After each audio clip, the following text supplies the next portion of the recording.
I'm going to read some thoughts on the relationship between the individual and community. The complete text will be on the screen, and I encourage you to read along to help with your focus and understanding.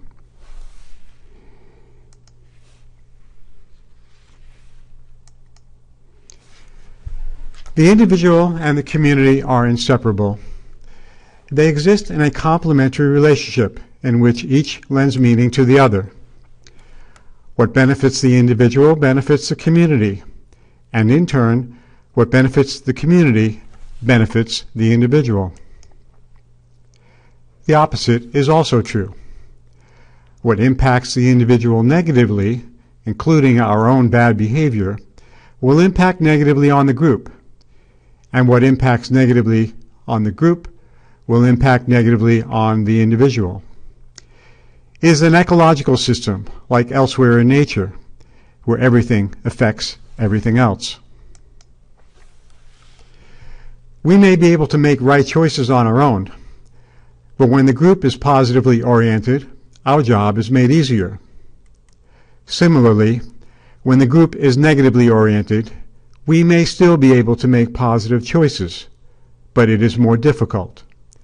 It is like swimming upstream or going against the tide. Self-development. Self-development accrues to the greater good. It benefits the community. Our self-interest is best served by our own best behavior. We make a positive contribution to the community, and the benefit comes back to us. This is more obvious in our closest of communities, family, friendship, or team, but it is also true on a global scale. The effect may not be as obvious or immediate as we move further from our direct experience, but it has an influence nonetheless.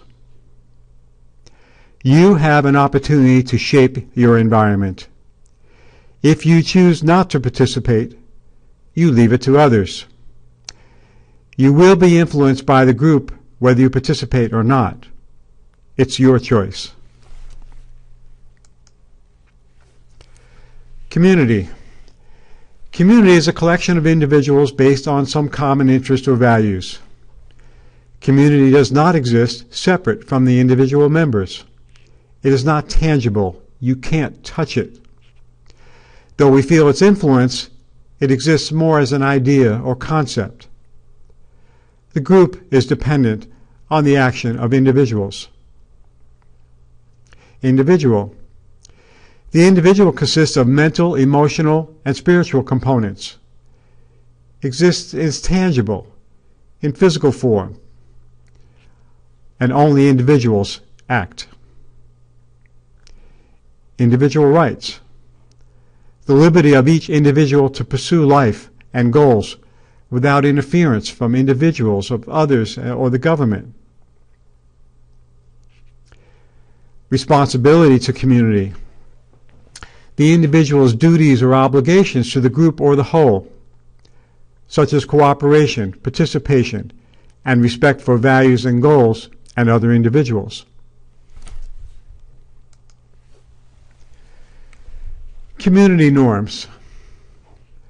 Community norms are the shared values, principles, and goals which provide the basis for order and set the boundaries for individual expression.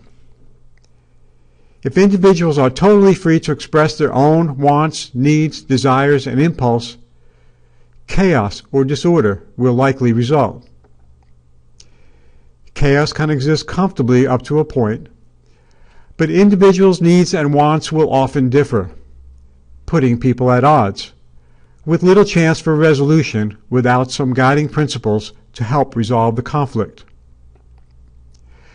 Guiding principles exist separate and apart from any individual, but collectively can act as a light to lead us out of the darkness of chaos to a place of peace and harmony with self and with others. Chaos does not allow for cooperation, which at times is necessary to survival. However, when boundaries are too tight or too rigid, it limits individual expression, which is necessary for creativity and positive innovation. Creativity often leads to change in the way we look at and do things, and is essential to human progress.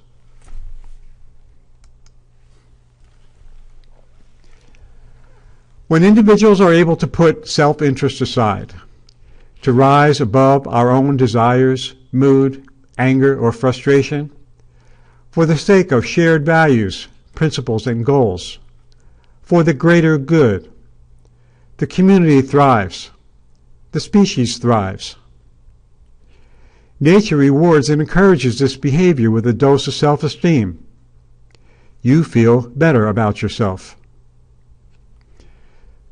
Communities struggle to strike a right balance between the rights and needs of the individual and the needs of the community, group, or whole. Individual rights are traded for the safety, predictability, and greater abundance that comes from shared values and goals and cooperation.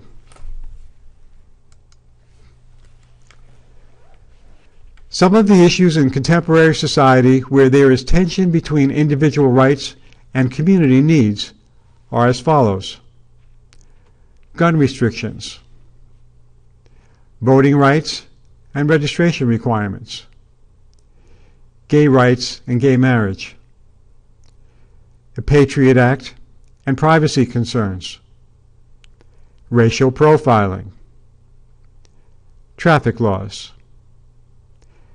mandated health insurance, taxes, required immunizations, workers' rights and labor unions, seatbelt laws, helmet laws, and women's rights and equal pay. Some of these are easier to accept, given the alternative, such as in the case of traffic laws.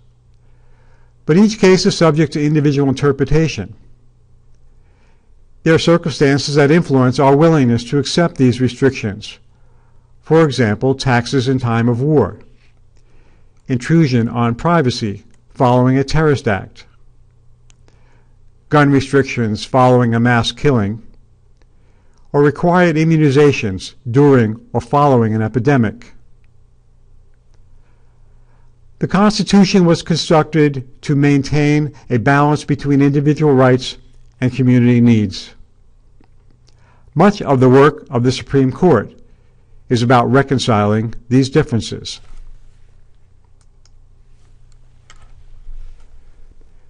We encourage you to think of questions and/or examples that come to mind based on the material presented above, or other thoughts you may have on this topic.